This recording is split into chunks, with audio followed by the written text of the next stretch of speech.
What's going on, guys? This is KNasty3890 here with another Madden 17 Ultimate Team video. We are going to be doing another trade day, guys. So I just put these cards up on the trade block, and throughout the video I'm going to tell you guys which players or which positions I'm looking for, and I'll let you know on Twitter tomorrow roughly the exact time. I can give you guys a rough estimate when I will pick the offer, but if you do want to follow me on Twitter, the link to my Twitter account is in the description below. Please check that out if you want to know when I will go live. And also, if you are new to the channel, make sure you hit that sub button. And if you are already a sub, make sure you drop that like button if you want to see more trade days like this. The last one I did really well. You guys really seemed to enjoy it. You guys wanted to see another one. I kept getting asked on Twitter or if I streamed or on YouTube, like comments, people are asking, when's another trade day? They saw the other one, but they didn't have a chance to participate in it. Here you go, guys. Now, I do have some of the same cards that I did before. I try to put new ones in. I don't want to keep doing the same cards. But at the same time, if I put the same cards out there, but they're new cards with the same value, it kind of equals out. So here we got Muttmaster Gronkowski. We got Cam Chancellor. That's the hero one. Man of the month, 95 overall. Brian Dawkins, the limited edition one, so that's a lot more expensive than just the normal 93 one. Javon Curse, Loyal Malloy, Anthony Barr, Thanksgiving, Milestone Team of the Week, David Johnson. So it's the original Team of the Week one that was Milestone, so it's battle ready. Milestone Donald Pence, who has zone blocking and edge protector. Milestone Marcus Cannon, who has New England and edge protector. And Most Feared Olivier Vernon. Now, guys, if you are new to these and you don't know exactly what happens, you can obviously only offer one card on it. You can't offer you can offer multiple times, but per trade, you can only offer one card. Now, to make it, sometimes it's really hard to find a card that's the exact price as the card I have up. But if you are within 10% of the card's value based off Mutthead, I'm going to use Mutthead PS4's value. I think that's the fairest thing to do. If you're within 10%, that's a fair trade in my opinion. Now it just depends on, do I want to use the card? Do I like the card? Or is it a position that I just don't need? If it's like a quarterback, I have Blitz Tom Brady. I'm happy with that quarterback for right now for a while. So don't even bother offering me a quarterback on a card because I'm just not going to accept it. I would just take your card and then sell it. And if I wanted to sell a card, I'd just sell my card. Now, the reason why I mentioned 10% for the simple fact there's a tax on cards for 10%. To make it simple for you guys, let's say this Donald Penn goes for 100,000 coins. I don't think he does. I got to double check. It's a milestone version. Let's say he goes for 100,000 coins. Let's say you offer me a card that goes for 95,000 coins. You're within the 10%. You're at 5%. It's a fair trade for me, even if you're getting a better value, you're getting an extra 5K in value. I would still look into it because let's say I really want the card you offered. If I wanted to get rid of Donald Penn, I'd have to sell him for 100K, but after tax that's 90K. EA takes that 10%. I then go buy the card that you offered for 95K. I lose 5K out of it. EA takes 10. And then just like whatever the other card happens with it. But as you see, if you do the trade, EA doesn't wet their beak, doesn't take the 10%. So if you offer me a card for 90K that goes for 100, that's the 10%. Because if I really wanted the card, I could sell that card that you offered on and then buy it, or I could just do the trade and everyone's happy. You get a card you want, I get a card I like, you get a card that goes for a little bit more in value, which, like I said, within the 10%, it's fine. Now, if I have this Gronkowski, let's say he goes for 500K. If you offer me a 300K card, you may think that card's really good, and it is a really good card.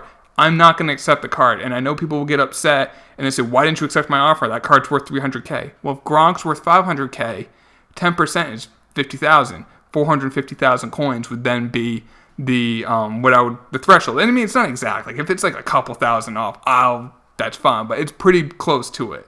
So, and I'm not saying this Gronk goes for 500K. He used to. I don't think he does anymore. But you just see what I'm trying to say. I'm trying to use round numbers to make the math simple. So just a little heads up, guys. And in the comments, you can say you're going to offer on a certain card. I like to know, not like knowing what cards are going to be offered until I check them. It makes it a little nicer when I open up the cards or open up the trade offers tomorrow when I will check the offers. And if you're wondering when I'm going to be checking the offers, these expire around 8:45 Eastern Standard Time to 8:50 Eastern Standard Time on Thursday, December 15th. I will probably check between 6 p.m. and 7 p.m., depending on when I get out of work, when I take care of the dog and dinner, all that fun stuff.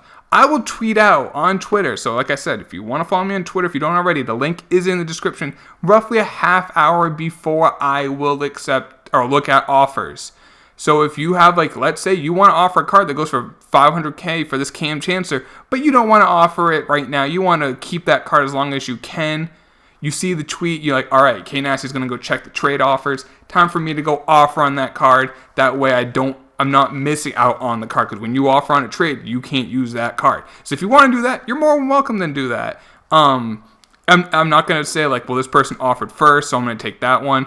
I will look at the cards that fit best my team or the cards I want to. Now, if you're offering me a card I've already used, less likely I'm going to take it unless I really, really want the card. Now, just keep that in mind. Now, so those are the cards that I'm going to be looking to move from. I'm okay with trading any of these. Now, there are cards on my team that I wouldn't mind trading that I just couldn't fit on it, but there are some cards that I am not going to trade. So, which means A, don't offer that card because I already have it. B, on certain positions, don't bother offering. Like I said, I have the Blitz Tom Brady. He's my quarterback. You don't need to offer a quarterback. I'm not going to accept it. I have a Randy Moss. I'm not going to trade Randy Moss. The Antonio Brown and the Jadeveon Clowney chemistry cards, I think, are so important because of the 4 chemistries. A, I'm not going to trade them. B, I'm going to keep them. So, I mean, there's 2 receivers right there. I wouldn't mind taking another receiver. I'm trying out this hero, Emmanuel Sanders. But right outside linebacker, for instance, I don't need one because I got the Clowney. Bruschi I just got. I like him a lot, so I'm not going to trade him. However, if I get another middle linebacker, I could put him 2, and I can play a little bit more 3-4 than a 4-3. Mel Blount I can't trade, so he's going to be on the team, so don't even bother offering on a Mel Blount. Joe Hayden I like a lot, so I mean I can definitely move Joe Hayden to the slot though. I'm not like that much in love with him. I cannot trade this Geno Atkins, so I mean I can put him at the number 2 if I play a 4-3. I could definitely do that. Safeties, left outside linebacker, they're on the trade block. Offensive line, center, I can't trade. I really like him, and Marshall Yonda's a really good card. I highly recommend if you're looking for some interior protector, get those 2 guys pretty cheap too. And that's it, guys. So I'm definitely looking at running back, outside tackles. I might trade the Gronk and maybe try a new tight end. We'll see. I don't know, guys. Let's see what we get for offers. And like I said, I'm not going to be looking for a quarterback, maybe a receiver. Interior line, I really don't need maybe a left guard. And then on defense, maybe another corner. Obviously, I have Mel Blount. I can't trade him. That was from the D. Jones pack. Safeties are both on the auction, on the trade block, excuse me. In fact, I have 2 strong safeties with the Cam and the Laura Malloy. And I'm not going to be looking for, you don't even have to offer right outside linebacker because I'm using the Clowney. I don't want to go guys out of position because I want their chemistries to be active. So, that's going to be it, guys. And I might be doing ones in the future. So if you see other cards I get in a trade offer, let's say I accept a card in tomorrow's video, or you see a card that you might want to get, let me know, and then a future trade day, I'll remember that. But yeah, that's it for it, guys. Like I said, follow me on Twitter if you want to know the exact time. Offer up, and we'll get some good offers. I know we did last video. I think we will again, and hopefully it's entertaining for you guys. I hope you guys did enjoy it. I'll talk to y'all later, and enjoy the video. See you. Bye.